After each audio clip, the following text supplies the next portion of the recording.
En bon français, qu'est-ce K-E-S-S-E accent aigu, qu'est-ce que tu vas faire? Peux-tu arrêter de niaiser? Ben non, faut pas les contrarier, ça a complètement dégénéré. La rencontre du Trisac-Dumont. Hey, tente-moi pas. C'est quelque chose d'avoir Bonhomme Carnaval en studio, Benoît, parce que c'est pas toi qui deviens le personnage le plus comique de notre émission. Mais c'est le fun parce que Régis Labombe s'est trouvé une job, tu sais, après la mairie. Je sais pas. Moi, j'ai ça, le monde de bonne humeur comme ça le matin. Ah ouais. C'est comme, oui. Faut souligner un truc, là. Bonhomme Carnaval, vraiment, là, je dis ça, là, je veux pas je veux pas te mettre le bonhomme à dos, là. Non, mais, tu sais, à l'époque... Filtre! Je m'essaye pareil. Je m'essaye. La vie est trop courte. Pourquoi censurer? Avec toutes les duchesses qui ont passé par le... Je suis content qu'il n'y ait pas eu de plainte de MeToo auprès du bonhomme Carnaval, qu'il n'y ait pas les mains baladeuses, que ce soit un bonhomme droit. Québec, il y en a eu contre le Père Noël du Petit Champlain, mais Bonhomme a le costume blanc immaculé. Il a gardé la tête froide. Une chance qu'il est fait de neige. Mais c'est ça. Mais faut souligner les belles affaires, tu sais. Bref. Hey, il me tape ses nerfs, ton bonhomme Carnaval. Il me tape ses nerfs. Il me tape ses nerfs. Amazon qui ferme au Québec, est-ce que c'est une entreprise sauvage ou est-ce que c'est une syndicalisation ratée? Ou les deux? Non, c'est tout du bon. C'est tout du bon monde. Jeff Bezos, c'est une bonne personne. Hier, tu sais, j'avais lu, il fait 4 000 $ la seconde. 4 000 $ la seconde, Mario. 4 000 $ la seconde. Penses-tu qu'il se préoccupe des petits travailleurs? C'est une crapule finie, Jeff Bezos. C'est jamais assez. Il vaut 247 milliards. Écoute, hier, j'ai regardé, il valait 239 milliards. Je sais, c'est indécent. Benoît, c'est une crapule, je comprends ce que tu dis au niveau de la richesse, mais en même temps, il est parti de rien. Il a créé un groupe Amazon qui vendait des livres. Je veux dire, il y a un génie là-dedans d'avoir mis en place toute la machine. Tu mets en place la machine mondiale. Sais-tu quoi? Quelqu'un disait, je ne sais plus qui, tu sais, que mettons au Canada, on avait Sears. Puis Sears, là, il y a 25 ans, il y a 30 ans, il était beaucoup mieux placé qu'Amazon. Il y avait déjà le catalogue, le produit, le système de livraison. Il y avait 8 pas d'avance sur Amazon pour devenir le leader mondial du commerce de détail. C'est fait plancher. Ils ont juste pas vu l'opportunité, ils ont juste pas vu ce qu'il fallait faire, ils ont juste resté assis sur leurs mains. Là, c'est aussi ça l'économie capitaliste. T'as les bonnes idées, tu réponds aux besoins des clients, puis ça part, à un moment donné, l'argent rentre. Non, ça c'est la première étape. Tu sais, on avait distribution aux consommateurs aussi. C'est vrai. On pouvait aller chercher des trucs. Ça, c'est la première étape. Là-dessus, je suis d'accord. Il y a le mérite d'avoir compris. Marie-Claude a travaillé pendant qu'elle était étudiante sur distribution consommateur et elle dit qu'elle comptoir pas... ou en arrière? Non, au comptoir. Et elle dit qu'elle pouvait pas croire, mettons le 27-28 décembre, là, des robes avec des taches de vin, du rouge à lèvres, tout ça. Puis la madame disait, elle me fait pas. Elle me fait plus, elle me fait pas bien, là. Je la ramène, je peux pas la porter. C'est pas ma taille, je me suis trompé de grandeur. Là où j'ai un problème avec Jeff Bezos, c'est qu'une fois que tu as accumulé une si grande fortune, pourquoi intervenir quand il y a des travailleurs qui font 17 piastres de l'heure en moyenne qui veulent se syndiquer? Pourquoi tu deviens odieux? Pourquoi tu deviens un monstre quand tu as autant d'argent? Mais mettons, Benoît, que c'est parce que tu as monté une machine qui peut pas se permettre l'inefficacité. Mettons, puis que tu penses que le syndicalisme va t'amener l'inefficacité. Non, améliorer les conditions de travail des gens qui travaillent pour toi, il me semble que c'est la chose décente à faire. Quand tu es multimilliardaire, il me semble que c'est la chose décente, mais c'est un homme indécent. C'est comme tous les milliardaires, il va piétiner n'importe qui pour en avoir toujours plus, dont il y a plus besoin. Moi, ça m'écoeure tout ça, là. J'ai une photo, finalement, il y a François Legault qui a décidé d'intervenir, de parler. On peut le voir, là. Il était prêt, là, à parler. Tiens, François, il est prêt, là. Il a pris son jus d'orange, il a mis son chandail du Canadien. Il s'est planté un peu hier matin, hein? Hey, ça, c'était pas des farces. Zéro empathie. Tu sais, c'est pas fort, là. Il y avait un article dans le journal, en 2023, les Québécois ont acheté pour 17,8 milliards d'achats en ligne. La moitié là-dessus à Amazon. Ouais. Et je sais pas si toi, t'as commandé sur Amazon. Est-ce que tu crois au boycott? Parce que là, avec ce que tu viens de nous dire sur Jeff Bezos, on veut plus l'enrichir. Il n'y a plus un Québécois qui va acheter sur Amazon? Ben, la camelote chinoise, là, tu peux en trouver partout. Pas juste sur Amazon. Puis moi, j'ai acheté, à un moment donné, j'achetais sur Amazon, parce que j'étais écœuré d'aller dans un commerce pour avoir un mauvais service, me faire servir en anglais, me dire, ça, c'est ma réaction. Mais là, je reviens en arrière, puis tantôt à l'émission, je vais fermer mon compte Amazon, puis qu'est-ce que tu veux, je vais recommencer à magasiner. Parce que la camelote, là, il y en a partout. Pas juste sur Amazon. C'est juste que des fois, il faut se lever le péteux. Mais là, tu vas aller chez Walmart, tu vas encourager un géant américain qui a la même attitude, puis tu vas tu vas juste te déplacer, dépenser du gaz, puis sortir aux frettes pour avoir le même résultat, non? Ben non, je dépense pas de gaz, je suis électrique. Puis Walmart, s'il ferme ses entrepôts, ben on va voir à qui on donne notre argent. Mais moi, Benoît... Mais c'est ça notre pouvoir aussi, là. C'est l'occasion d'encourager le commerce. En théorie, là, j'écoutais la présidente de la CSN, en théorie, là, vous avez tous raison. En pratique, on va continuer à acheter sur Amazon, on n'aura plus les jobs au Québec. On a joué aux syndicalistes forts, puis on a tout perdu. Là. On s'est pété, on s'est cassé la gueule. Syndicalisme fort. Mario, arrête avec ça.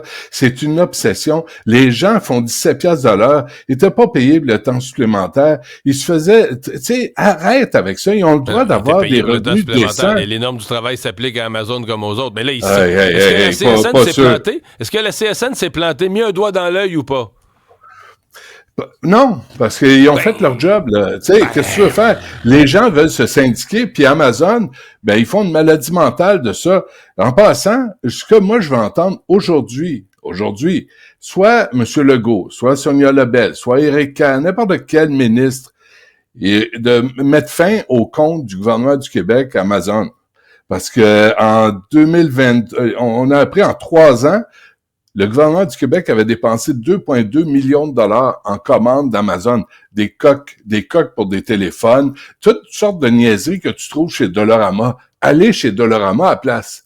Tant qu'à commander sur Amazon des cochonneries, allez encourager les gens qui travaillent ici au Québec. Puis il y avait une donnée que toi t'aimes ça, les données. Chaque dollar dépensé ici au commerce de détail, 66 sous reviennent dans l'économie. Chaque dollar dépensé, par exemple, sur Amazon, c'est 8 sous qui reviennent dans l'économie. Ah, ça, c'est certain. Il me semble que c'est le geste à faire aujourd'hui, en solidarité, parce qu'on peut être hypocrite. Tous les médias sont hypocrites, là. Tout le monde a parlé d'Amazon, tout le monde est outré. Ben, moi, je vais le faire, je vais fermer mon compte, puis... Ouais, on a compris. Amazon. Ouais, Paul Saint-Pierre Plamondon qui... D'ailleurs, oui. c'est pas moins cher, là. Arrêtez de penser que c'est moins cher. C'est pas moins cher Amazon. Arrêtez, là, avec ça. Essayez ça. Vivre sans Amazon. On a vécu, Mario, sans Amazon. On a vécu. Pas tellement on a réussi. C'est pratique, tu sais, je veux dire... Ben, oui, mais sortez de chez vous, sacramouille. Juste une parenthèse. Le salut de Elon Musk. Je viens de trouver une image de Tim Walz, le colistier de Kamala Harris. Si on l'a, j'aimerais ça te le présenter pour mettre fin à ce débat. Ça, c'est Tim Walz. On va là encore. Tiens. Ça ressemble lui aussi au salut. Il n'y a pas la main. Écoute, c'est la main ouverte. C'est la main d'un salut, le moins que... Mais on en trouve... c'est juste ce qui était vraiment bizarre. Là. Je revoyais le geste de... Puis je sais que c'est un gars qui bouge de façon bizarre, mais il est... Lui, a dit que c'était pas ça. Lui a dit que c'était pas ça pantoute, fallait être malade pour penser ça, je prends sa parole, là. Mais il était bizarre son salut. Je voudrais pas qu'il le fasse trop souvent. Il y a Paul Saint-Pierre Plamondon qui, hier, point de presse, a dit que le Canada est un mauvais voisin pour les États-Unis, donnant un beau raison à Donald Trump. On a tous dit, mais Trump nous a forcé à regarder vers la frontière. Là où Paul Saint-Pierre Plamondon a surpris, il a dit, bon, il y a des passages de migrants, mais il y a un passage du fentanyl là, du Canada vers les États-Unis, et ça semble moins documenté. François Bonnardel a ressorti hier pour dire, hey, ça, là, nous, on a des deux côtés de la frontière, on nous infirme ça. Est-ce que Paul Saint-Pierre Plamondon est allé trop loin pro-Trump? Non, c'est pas ce qu'il dit. Moi, je l'avais reçu là-dessus aussi. Tu te souviens, on en avait parlé, un article dans le Globe and Mail. Le Canada exporte du fentanyl, pas à la hauteur du Mexique, là, on s'entend, mais il y a comme une installation de laboratoire clandestin, mais dans l'ouest du pays. Ouais. Dans l'ouest du Canada. Il y en a moins au Québec. Ça veut pas dire qu'il y en a pas. Ça veut pas dire qu'on n'a pas de bandits au Québec, mais c'est surtout dans l'ouest du pays. Fait que Trump, là, il parle pas du Québec, il parle du Canada. Il parle de la frontière entière. Puis il y a un article intéressant dans le Globe and Mail, encore une fois aujourd'hui, avec la générale Jenny Carignan, qui dit, grosso modo, puis ça fait peur, Mario, que eux autres sont prêts, les forces armées canadiennes, parce ils veulent pas militariser la frontière. Puis la GRC, je sais pas si toi t'es entendu, moi je les ai pas entendus. Ils sont assis sur leurs mains, puis je sais pas ce qu'ils font de leur journée. Tu sais que les effectifs de la GRC ont quasiment doublé sous Justin Trudeau. Je regardais ça hier, la fonction publique, tout ça. Oui, la GRC, le nombre d'employés de la GRC sous Justin Trudeau, pas tout à fait doublé, mais pas loin. Faudrait y voir. On voit pas, c'est ça. Les résultats, puis les resserrements à la frontière, puis tout ça, est-ce qu'on le sent tant que ça? Ben non. Puis l'armée dit, nous, on va envoyer des hélicoptères pour la surveillance. Pas plus. On veut pas militariser l'hélicoptère. Veux-tu bien me dire à quoi sert l'armée canadienne?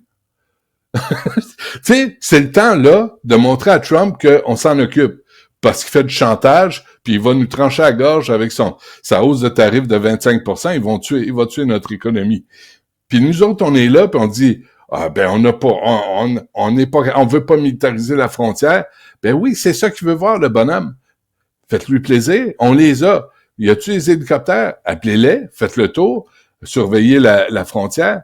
Mais écoute, il y a pénurie de munitions, ils peuvent pas durer. S'il y a un combat, là, les forces armées canadiennes, pénurie de personnel, j'en ai parlé la semaine passée, sont 71 000. Je veux dire, on t'offre pas longtemps, là, si Trump décide de s'en venir ici. Je veux dire, il y a aucun plan de match. L'armée sait pas quoi faire. La GRC est invisible. Puis là, Bonnardel dit, on va mettre 300 policiers de la Sûreté du Québec. C'est pas à nous autres à faire ça. C'est pas son rôle, là. C'est une espèce de compensation pour ce que le fédéral fait pas, mais on comprend que c'est un plaster, là. Ben, alors, devenons indépendants. Si le fédéral fait pas sa job, puis là, nous, on doit payer encore une fois au Québec pour des décisions qui se passent à Ottawa, ben pourquoi on reste dans le Canada? C'est la conclusion de Paul Saint-Pierre Plamondon. Ben, c'est la mienne aussi. Pas de doute, c'est la tienne aussi. Bon. Ouais. Est-ce que la course à la direction du Parti libéral est en train de prendre une tournure pro-Mark Carney? En fait, quasiment un couronnement, parce que là, les ministres importants, le ministre Guilbeault, François-Philippe Champagne va le confirmer en fin de semaine, le ministre Fraser, Mélanie Joly, comme les poids lourds du cabinet, les uns après les autres, qui pourtant ont travaillé 9 ans avec Mme Freeland, les uns après les autres, se rallient à Mark Carney, là. Ouais. C'est comme... c'est comme une équipe de baseball ou de hockey dans le cave là, du classement qui change d'entraîneur. Oui. On s'en fout. Choisissez celui que vous voulez, vous ne nous intéressez plus. Le Parti libéral du Canada va revivre un autre moment de grande tristesse là, parce qu'on va les retourner dans les bas-fonds. Ils vont, que ce soit Mark Carney, que ce soit n'importe qui, tout le monde en a assez du Parti libéral. Au point où on surveille plus ce que Pierre Poilievre dit ou va dire. Pierre Poilievre, là, hier, je parlais à Raymond Chrétien, ancien ambassadeur du Canada à Washington de 94 à 2000, puis il dit éventuellement, puis on en a parlé ici, bientôt, il va falloir surveiller notre eau. Parce que Trump, en septembre, l'a dit, on va aller chercher l'eau. Il y a un grand robinet en Colombie-Britannique. On va détourner l'eau du lac Michigan. Ils viennent chercher notre eau. Personne ne parle de ça. À part Denis Coderre. Il n'y a pas de plan de match. Il n'y a rien. C'est comme Alors là, tu as Pierre Poilievre qui va devenir premier ministre. Puis lui, on ne sait pas ce qu'il pense là-dessus. Faudrait lui poser la question. C'est quoi ta politique de l'eau? Est-ce qu'il va en avoir une? Est-ce qu'on va nationaliser l'eau au Canada, au Québec? Est-ce qu'on va se protéger contre Trump, qui veut tout chercher, veut venir tout chercher? Ça, tu sais, il va falloir mais Mark Carney, que ce soit Stephen Guilbeault qui l'appuie, là, comme on dit en anglais, nobody cares. tout le monde s'en fout, que le Parti libéral se démerde. De toute façon, pour l'instant, là, ils vont nommer un concierge qui va venir ramasser les dégâts de Justin Trudeau. Le prochain va être intéressant. Celui-là, il va être sacrifié. Ce que j'entends de ton propos, c'est que tu étais tellement attaché à M. Trudeau que pour toi, il n'est pas remplaçable. Tu n'es pas capable de t'intéresser à son remplaçant. Je comprends bien. Bonne journée, Benoît. Mon cœur est blessé. Ton cœur est trop blessé, je comprends. Bonne journée.